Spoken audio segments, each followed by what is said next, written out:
Alan Wake is a horror-themed third-person shooter developed by Remedy Entertainment in 2010. Before Alan Wake, Remedy was known for the first two Max Payne games. The Max Payne series oozes style, being one of the games that popularized slow-mo bullet timing games with a well-written and interesting story about the tragic life of a broken cop trying to find his way in life. Alan Wake is Remedy's first game on the 7th generation of consoles. While there are some misses, I think Alan Wake is a cool game. The graphics still hold up after all these years. The environments are detailed and moody. It's very atmospheric. It captures that walking in the park at night and getting ambushed by shadow people with axes move really well. The enemies don't look very unique though. They're just regular lumberjack guys with a shadow and blur effect on them. Nothing much to say there. Oh, and they're also birds. Just little shadow birds. For some reason, motion blur can't be turned off. That's the first thing I turn off in any game I play, so it not being an option really twists my nipples. So yeah, the motion blur and enemy designs aren't great, but the environments are detailed and the game runs well. I mean, it took them 2 years to get a PC version now, so it had better be. The gameplay consists of going through levels, killing shadowmen, and finding collectibles. It's a linear game, but the levels are huge at times with many paths to explore with caches of supplies you can find for extra help. There are even cars that you can drive. They could make this an open world game if they wanted actually. The combat is simple but satisfying. The main enemies you fight are called the Taken, these dark shadow dudes that are trying to cut your shit up. Just shooting them won't do anything. You have to shine your flashlight on them until their eyeballs bleed and only then they're vulnerable. The flashlight drains energy as you use it, but it can be restored if you wait for a bit or reload its battery. It's like a stamina bar that you can reload, which sounds cool.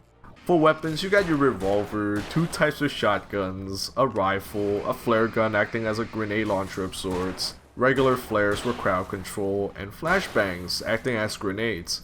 Enemies come in groups and are always trying to gangbang you, so you're constantly multitasking, desperately trying to light their shit up and kill them before their shadows come back, and dodging dudes trying to go up your ass. It can be really intense at times, just like a gay porn, but when you survive and get that final blow with the last guy going, it's so satisfying. There aren't that many enemy types. They're regular dudes, big dudes, fast dudes, and birds.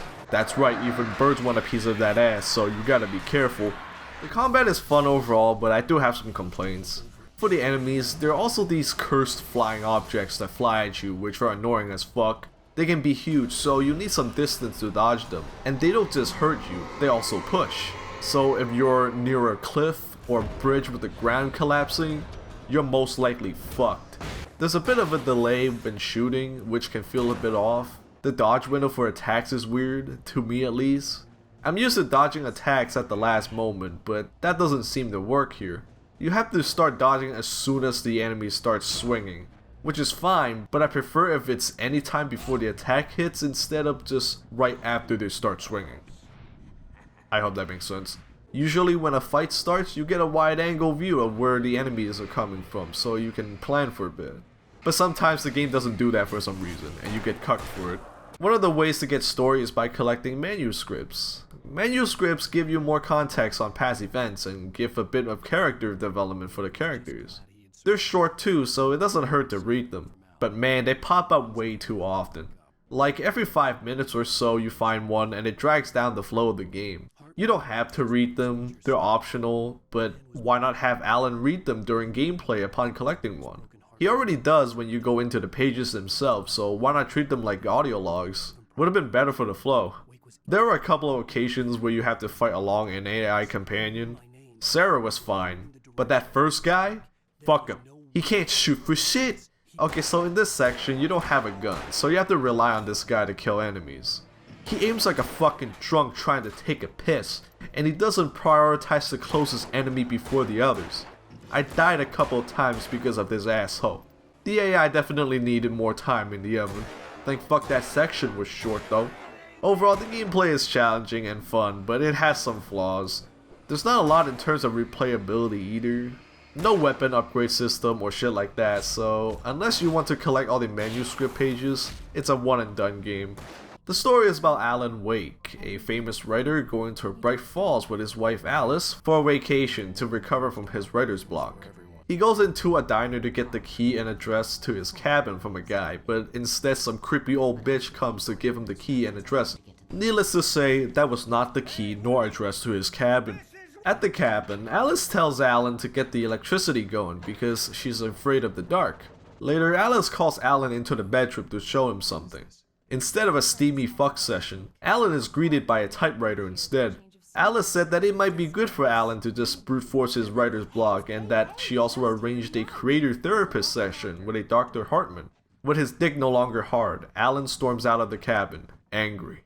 Suddenly, Alice screams, followed by sound of water splashing. Alan rushes towards the lake with Alice sinking, and dives in to save her. Alan then wakes up in a crashed car, injured. Now he has to find out what happened to Alice and how he ended up in this situation. This is quite the start. Immediately, we have a missing wife, creepy old lady, and waking up in a car crash out of nowhere. A lot of questions to be answered, and I'm interested. It only gets weirder from here, so if you don't want to see the story, skip to this timestamp. It's a cool story all around, but it's kinda confusing at points. Alan tries to look for help just to find these shadow men everywhere called the Taken. The main villain in this game is darkness itself. Throughout the game, Alan can find these manuscript pages of a book that he doesn't remember writing. Those pages detail the events of Alan's journey. It even depicts future events that will happen in the game, and backstory for some of the characters. Some citizens of Bright Falls also got a hold of some manuscript pages and they try to kill Alan, assuming that it will stop the darkness, and even call the FBI to come take his ass out. There's a kidnapper who pretends to have kidnapped Alice, but it turns out to be someone working for Dr. Hartman. Dr. Hartman realized that Alan's manuscript can alter reality, so he wants to force Alan to work with him to control the world, I think, but he gets sucked by the darkness and dies. Yes, Alan's manuscript is altering reality. The cabin that Alan and Alice went to earlier is on a small island in Cauldron Lake. Cauldron Lake is cursed with darkness and has the ability to turn works of art into reality. The scary demented hag is a manifestation of sorts of Cauldron Lake and dragged Alice into darkness, followed by Alan. The darkness wants to use Alan's writing skills as a gateway to the real world. Alan doesn't remember what happened to him leading up to the car crash at the beginning, but you can find out by watching TV. This is one of the cool things about this game. Remedy made these little live action shorts you can watch on TVs in the game. Some are of Alan stuck in the Shadow Realm writing, and some are of Night Springs, an in-universe version of the Twilight Zone with weird shit happening. They're fun to watch and they try to explain how Alan's story works. In the main story, there's some interesting characters like the Anderson brothers and the Light Lady, but I'm mixed on Alice and Alan. Even though the whole goal of the game is to save Alice, she's not in 90% of the game, and we only get to know her just enough in some cutscenes to care a little bit. Alan is a bit better. We can see his thoughts in the manuscripts and see his struggles, but he's not exactly a likable dude. That might be the point though. He's kind of an asshole to the people he meets, but that's understandable given the circumstances, and we see that Alice keeps him in check to show that they complement each other. As for the rest of the story, I don't know what happened. All I know is that before the car crash, Alan wrote an entire manuscript of events to escape the darkness and save Alice. He wrote this writer man called Thomas Zane into the story to get him out of the writing prison cabin. Apparently Zane is the dark old lady's husband, and there's this whole backstory about them. Then Alan gets split up into two with evil Alan and normal Alan or some shit like that. It's pretty confusing because they're the type of things that make you question whether it's in his head or not. Like, is this a metaphor or did he actually split into two? Anyway, Alan finds the Light Lady, who had a thing for Zane when they were young, and she leads him to the well-lit room with the ultimate weapon against the darkness, the clicker. The clicker is a light switch that Alan's mom gave him when he was a kid to help with his fear of the dark. It's cool that he wrote that into the story as a weapon. In the end, Alan writes the ending in a way that traps him inside the Shadow Realm but releases Alice back into reality, and ends on a cliffhanger. Overall, I enjoyed the story to a point. The concept is definitely one of the more unique ones in a video game, and it's presented in a way only Remedy can. You really need to pay attention to the little details to make sense of the story at the end though. 2 years after Alan Wake, a standalone expansion called American Nightmare released in 2012. The gameplay is basically the same, but the gunplay feels better, and there are a lot more guns to choose from. There's an unlock system for guns. Guns are scattered throughout the game, and the more manuscript pages you collect, the better the guns you can get. I stuck with the MAC-10 from level 1 and made it through the whole game, so it doesn't really matter. The game revolves around a time loop. Remember Evil Alan? Well, he's the villain in American Nightmare. He's been causing some trouble in real life, so Alan has to write his way to killing Evil Alan. The whole game is written as an episode of Night Springs, so Alan can use the show's logic to take down Evil Alan. There's not a lot in terms of characters. There are some ladies here, one who keeps getting killed, one who's a scientist, and one who wants to suck your dick. Evil Alan is definitely the star of the show here. He acts like this Joker figure, fucking shit up, murdering and choking bitches everywhere he goes, taunting Alan on the TV. Alan's actor did a great job in these live action sections. Also, did you know that the actors for Alan's voice and model are two different people? You can hardly notice that in the game because the devs merged the two so well. That's awesome. Anyway, this game is mediocre. You have to play the game 3 times, every time finishing faster to beat it. I got bored around halfway through the second run. There's just not a lot different in the replays to mix things up. The concept is right there. Alan has to figure out how to do the right things in order to defeat Evil Alan.